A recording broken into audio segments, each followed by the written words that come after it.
Welcome to Decoding the Conflict Mindset. Today's guest is a different track than maybe some of our past episodes. David Dippong, a realtor and savvy podcaster himself, is here today to talk about real estate and help me to educate, change the mindset of people who are contemplating purchasing their first home. Why is this so important?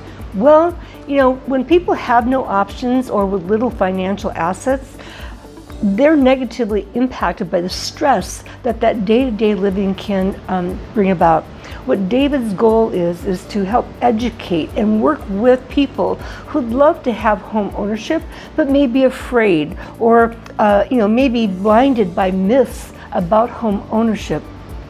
Instead, what he would like to create the pathway for is to help people find the way.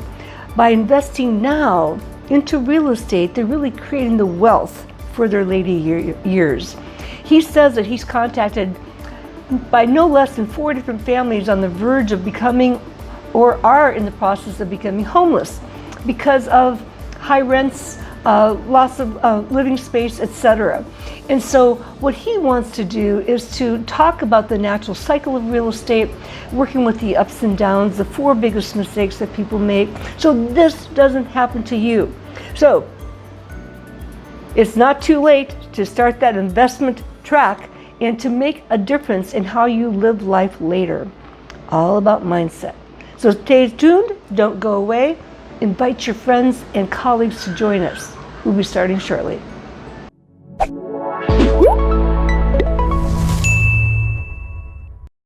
Welcome back to Decoding the Conflict Mindset. I am so excited to have today David, who's right here in front of me, to be here because we're going to talk about a very, very important topic that many of us face, have dealt with, have lost, have purchased, but real estate. And David has an interesting story. So welcome, David, for being here, joining me on Decoding the Conflict Mindset. Thank you for letting me be here. I love speaking to people about real estate and how it can, and the benefits it can offer them long term, so that they don't get faced with challenges later in life that they just don't have the tools to handle. Right. And one of the things I know in talking before and getting ready for today, you mentioned the fact that, there are about 4 families who contact you every week that are struggling with what's happening in their lives. Say a little bit more about that. And how did you get into this line of work? That's a great question. So I got into real estate almost 8 years ago as a way to help build people's finances and help people get into homes. And the more I worked over the years, the more calls I would get from people who had to leave our area because it was too expensive. They became unable to work due to an accident or retirement, and they could no longer afford to live here because of the higher prices of rent. And I get calls to this day, multiple calls every month, of people about to become homeless, about people who are still renting, about people who never learned how to get real estate when they were younger and when they were less leveraged by all of their bills and finances, and how it could work for them later in life. Because your only resource and your most important resource is time. You can get there if you spend enough time. But if you call me and say, like, hey, I'm about to become homeless and I have no income, there's not a lot I can do for you. And since I get these calls every month, I guest on podcasts, I release blogs, I post videos so I do my best as one person in Los Angeles and Orange County, a couple very expensive places to live on average, and just to get the message out so that I can help people in advance, so that they're coming back to me later in life saying, wow, we have so many options because we invested in this earlier in life, and not what can I do now? It's almost too late. Yeah. Wow. So, you own your own real estate company, right? Dippong Real Estate with Compass Real Estate in Los Angeles and So Orange. yeah, my company's Dippong Real Estate, and I work with the brokerage Compass. Okay. Very good. Thanks.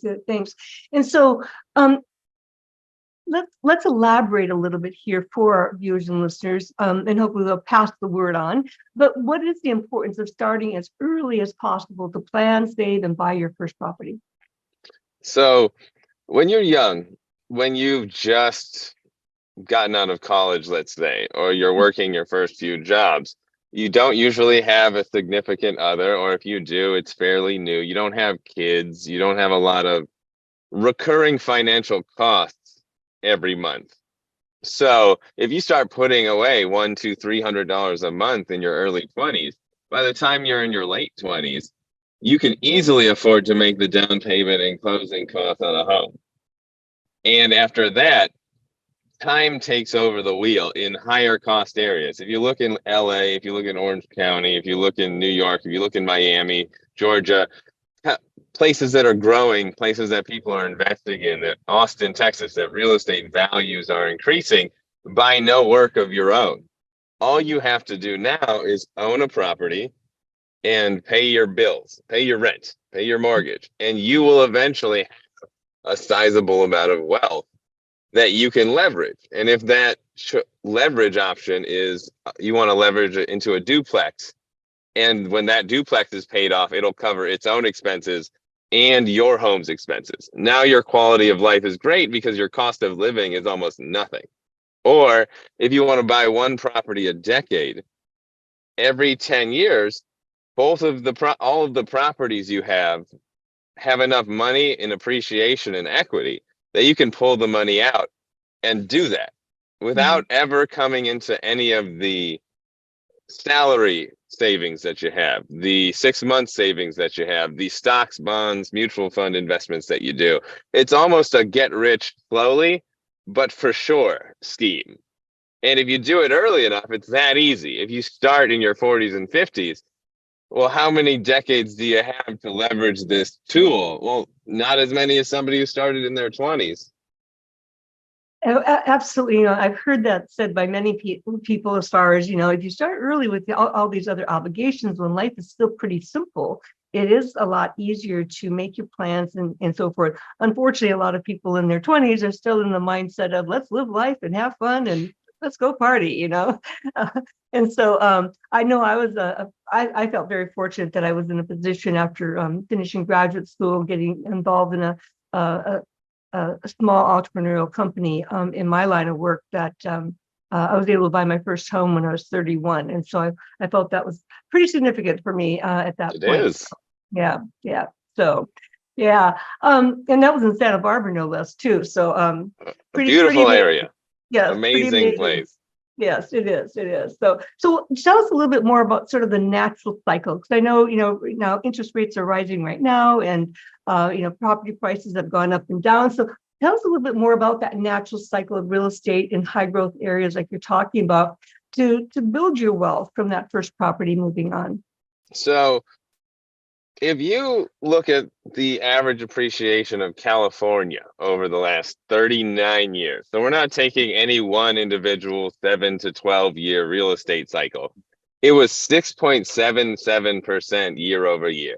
In Los Angeles over the last 10 years, it was 9% year over year. So there are some faster times, there are some slower times. However, if you put 5% down on a property that was $500,000 10 years ago in Los Angeles, a median price home, you'd have over $350,000 to leverage now, which could be 20, 30, 40% down on another home, 10% down on two homes, and then you have 2 years worth of payments for those homes in your bank after you do that. You leverage more properties. And at that point, the cycle will take over again. Are you going to get rich in 3 years? No, depending on whether the market goes up, down, sideways for the next 2 years, you have to wait. But in 7 years or longer, you're almost guaranteed to have this asset that when paid off, you'll have a sizable amount of income in, and you'll have a sizable amount of equity in. So at that point, now you can just always pull money out of it, as long as, say you refinance and you take a cash out refinance and you adjust your mortgage to the current mortgage rate. As long as that payment doesn't supersede the amount you owe on it every month, You could say, okay, I can take $400,000 out of my property and still make money on the rental. If I take 500, I'll lose a little bit every month. So you don't take 500, you take $400,000 off, and you say, okay, that's going to be 20% down on this new investment. And now you rent that investment and you work on that investment breaking even. Because when you break even, you earn money on your equity. And because of the natural supply and demand of these higher demand areas, they don't build enough homes to meet the demand.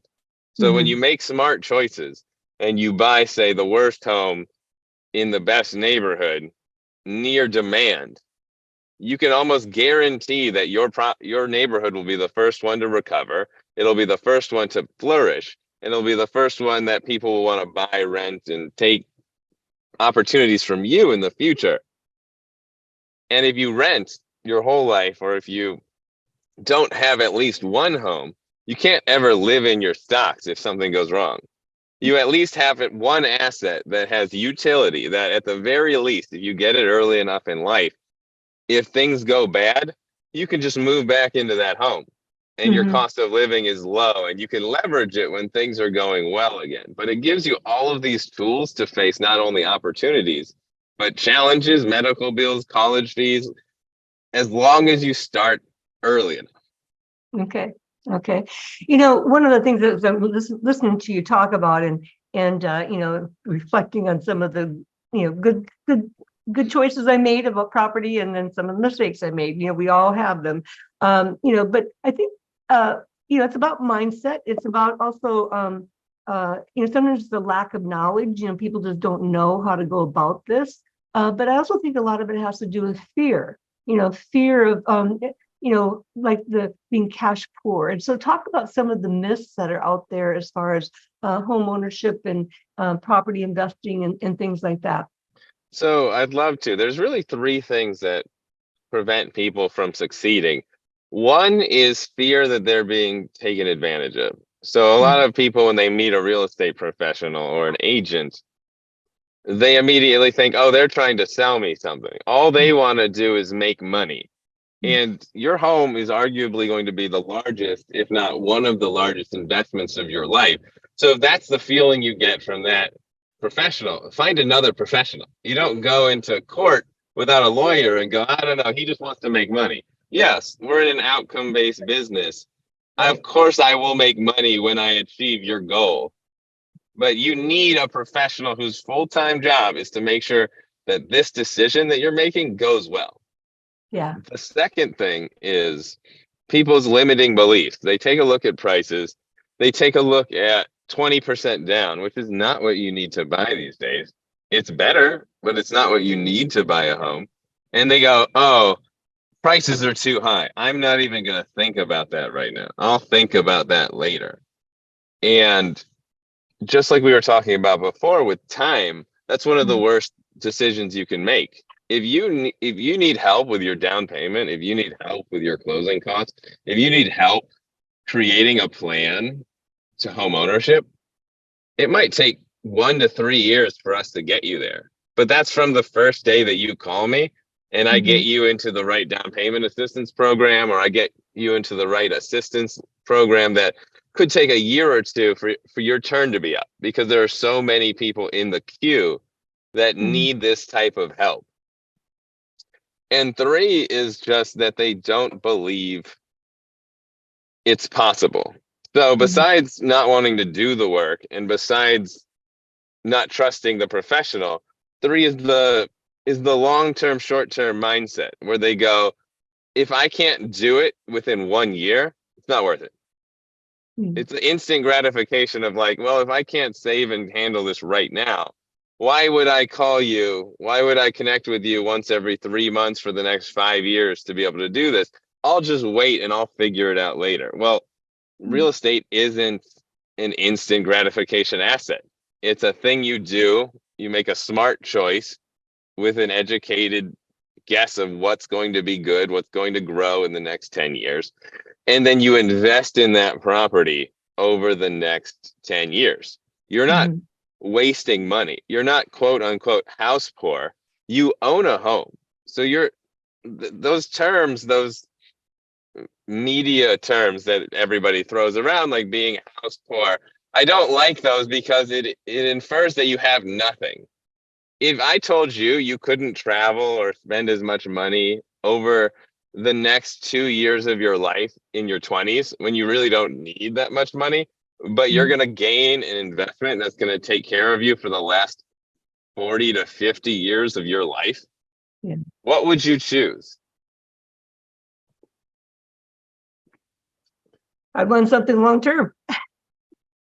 And that's really what it is. It's you sacrifice 2 or 3 years to get your first property, to buy it, to get a roommate, to figure out how to afford it now, so that when you're retired, because people could possibly live till they're 100 now on average, medicine's getting better, people are living longer, you're going to want to retire at some point. Say you don't want to work past the age of 60.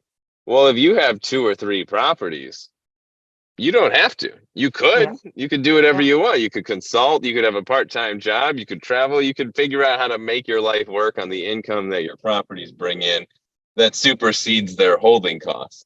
But if you don't have any of that, Yeah. now you just need to keep earning money, and you have to hope that the cost of living doesn't outstrip your social security or your disability or whatever other smaller streams of income are coming in. And in our current world, in our current economy, if you don't buy something, I can guarantee you there's a point in your life in Los Angeles where you'll be forced to leave, or you'll be forced to hunker down in a rent controlled apartment and never leave because you're too afraid of what's going to happen to you after. The only way we can fix this problem is by educating people when they're younger, getting them into relationships with qualified real estate professionals and financial advisors when they're younger, so that they can do things when it's the absolute easiest for them. Yeah. Yeah. There are a couple of things you've said that I'd like to come back and touch upon in that, um, you know, when I'm talking about working with people, their mindset, and again, that quick fix kind of approach, they want something more immediate. And yet I oftentimes will say to people that, in the big picture of life, 1 to 3 years is a drop in the bucket, and so, let's take a look at the big picture here, and that really, good solid change is a 3-year cycle, and that could be applied to almost any kind of intervention, like the stuff that I do, or, as far as, the return on investment, shall we say, sometimes you have to spend money while you're earning money. And so it's getting to that balance of where, okay, where do the cost of what you're doing start dropping, and the investment in what you're doing starts increasing. So it will eventually get there. And I'm oftentimes talking about human capital, not real estate, in terms of workplace interventions. But that 3-year cycle is really applicable to lots of areas of change in our lives. And so instilling that notion in people, I think, becomes very important. Absolutely. And I think it boils down to the basic human habit. Mm-hmm. First, you start a habit. But say you save $50 a month and you spend 30 minutes a month learning about this thing that you need to achieve. Well, then the habit eventually becomes a routine. Now you have your daily routine. The daily routine eventually becomes a consistent monthly routine. And that's the key word, consistent, which then eventually becomes a yearly routine.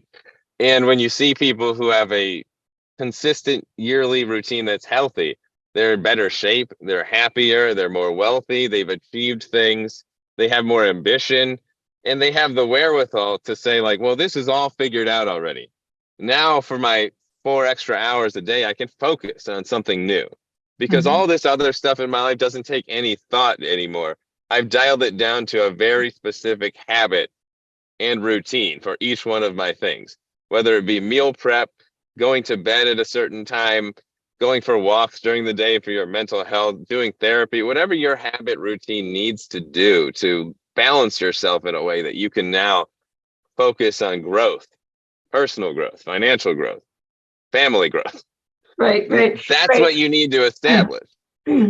Right. And so one of the things I oftentimes will share with people is that our bodies physically and our brains mentally, really benefit from having consistent, predictable, expected acts of life. Okay, because when we have consistency, predictability, and not so much certainty, but expectation, then we have stability.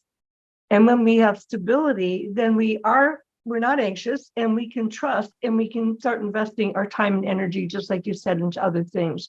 And so I like that emphasis on consistency, and wanted to add to that. Again, if you start doing a plan and you keep following it, pretty soon, like you say, it's habit.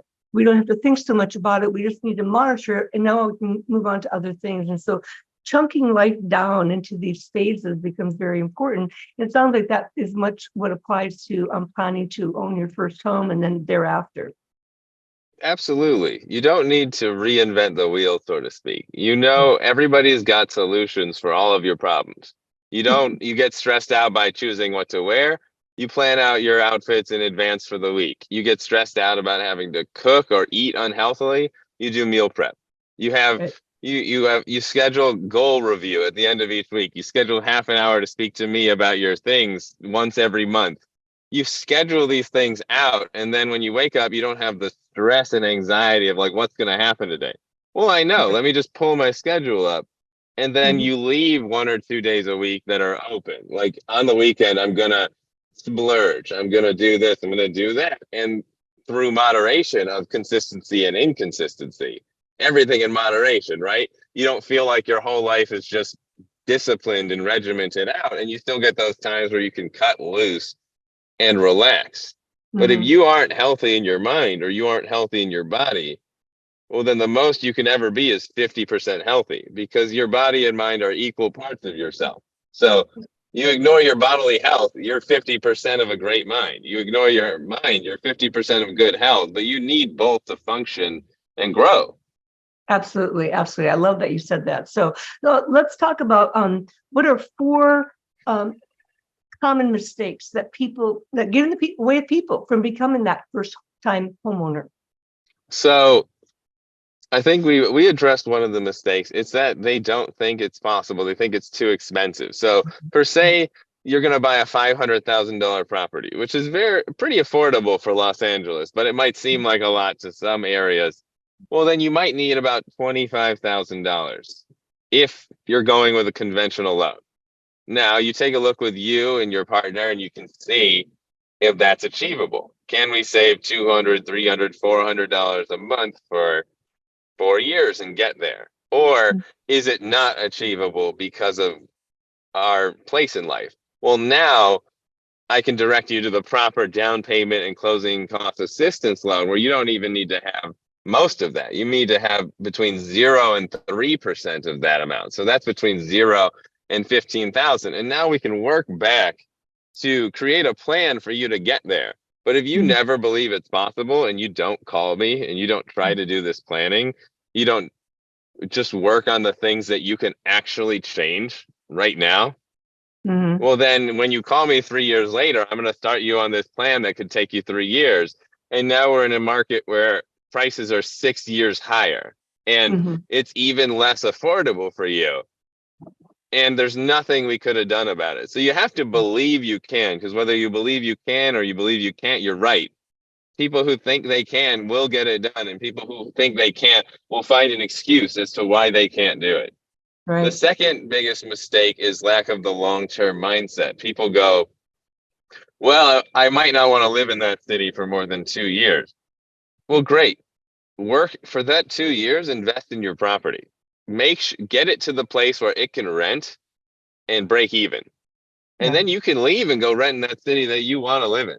You can wait Yeah. for rates to come down. You can refinance. You can do improvements. You can work with your professional to get your property to a place where it can stand alone, and then go rent in that place you want. But Right. you need this first thing so that eventually, when the momentum picks up and it doesn't need you anymore, that you are safe. Well, The what I'm third, hearing, well, let me just interject that on that, because what I'm hearing is, and I oftentimes look at my role as a mediator in conflict, is to help people think outside the box.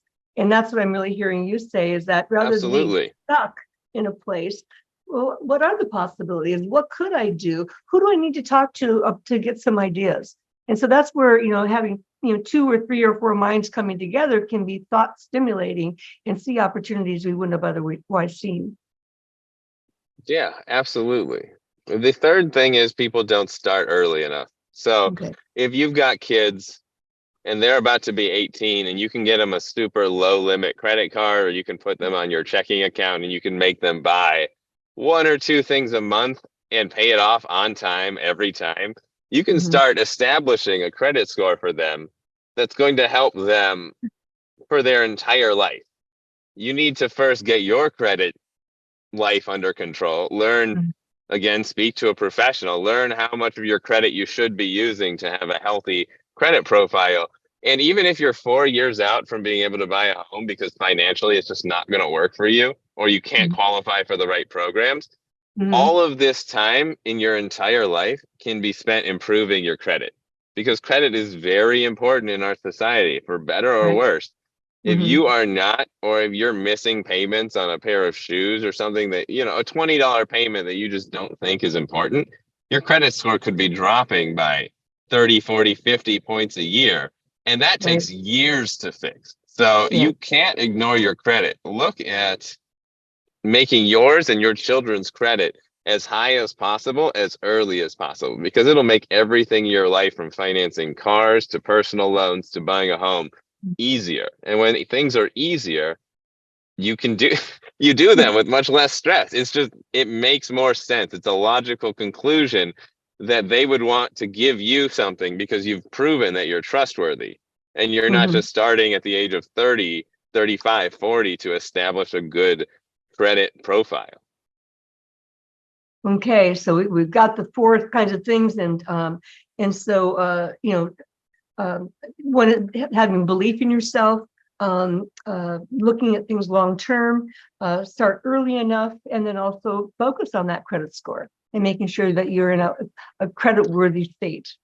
And believe me, there's more that you can do, but for lack of a better term, you got to call me. You got to call somebody. You got to talk through it. You got to make sure that the risk is low by doing all of the research and Mm-hmm. basing your decisions off facts and data, as opposed to, well, I feel like this is going to be best for me. Well, feeling is gambling. Yeah. Investing is data. Yeah, exactly. Well, and that's one of the things, when I'm working with people who may have self-doubt, like we talked about, not believing in themselves. It's like, let's take a look at the evidence. Let's get grounded in the data, because that can eliminate a lot of the fear and just the worry that people experience. And let's get factual here. And so that's what working with you can really do, right? And it's not you, it's the data. I'm not telling you this because I want you to believe this. I'm showing you the data. It's so you can be very impartial, and it takes a lot of the pressure off the other person, because Mm-hmm. you're not being accusatory now. You're not saying, well, I think you're doing this. It's, well, here's the data. Here's what you're achieving right now. Here's Mm-hmm. what we can do. Here's what Now the that's numbers all show. positive. It's a positive real estate or mental attitude, as opposed to coming at things from a negative aspect, which is, what's wrong? How do I fix it? What did I do? Yeah. And that gets into a lot of self-blame and loathing and all that kind of stuff. That's not time for us to hear today. So, Yes. what's the biggest risk by not taking action early? You lose the only resource that really matters, time. Mm. Because if you don't have all the funds, which some people do, then the only resource you can trade for that is time. And you can use that time to get properly educated on the best and quickest way to get to your goals. But if you lose that time, I got nothing for you unless you make a lot of money. Well, very good. Well, David, I know that you have a podcast out there, right? And this is where people can tune in and listen to you more, right? So I have a website, Dippong Real Estate, Dippong Real Estate. And what I do is I guest on many podcasts every month to help spread the message and discuss different topics, and different topics adjacent to what we just talked about, so that Mm-hmm. people get so people can come on and listen and say, okay, well, this is how it can be done with investing. Here's how you need to have a mindset. It basically addresses all of the adjacent topics to what we just talked about now. So if you want to spend that 30 minutes a month getting educated, go there and listen. If you want to have Yeah. a more in-depth conversation about your specific needs, give me a call. My number is Okay. 424-410-9292. You can find my email on the website. You can go to my social medias, TikTok, Instagram, Threads, at Dippong Real Estate LA, just the letters LA. You can find the information because I'm putting it Yeah. out there. You can Yeah. connect with me. And if you're not in my area, well, we can make a plan, and then I can introduce you to somebody in your area that does the same type of long-term work with their clients that I do, so that you're not just going out there and finding somebody to work with. You're at least starting with somebody who has the wealth and breadth of experience that you need to actually achieve these goals. Wonderful. Yes, the Alternative Investing Advantage podcast is available on YouTube, so check it out with David Dippong. And again, he's on Instagram and TikTok as well. And I'll just say one final thing, David, that for all of our listeners and viewers, again, do check out people's backgrounds. It's so easy. I'm always amazed when people will reach out to me and they've never talked to anybody. They've never checked out, well, do you have the skills and background in the area that I'm looking for, And so people invest a lot of their lives in counseling and coaching when it's like, whoa, this is really big. So do some background. David's out there. And David, any parting word as we wrap up our podcast for today? Well, I just want everybody to know that buying a home, getting an investment that's going to take care of you in life is much easier than you think it is. It's just going to take some time, and all you need is what everybody else needs in their life. They need an accountability professional for each one of their goals. They need a therapist for their mental goals. They need a real estate professional for their home goals. They just need somebody to help with their accountability, because I need it. I'm sure you need it in some aspects of your life. Everyone needs it. So don't be ashamed about reaching out and just starting the process from wherever you are right now in your life. Excellent words to close by, and you're absolutely right. And so start somewhere, because just you'll gain courage and confidence just by taking that first step. So thank you again, David, for being here, decoding the conflict mindset when it comes to real estate and that first-time home buyer and future investment. Pleasure to be here. Thank you. Dr. Deborah Dupree, the Mindset Doc. Stay tuned. There's more to come.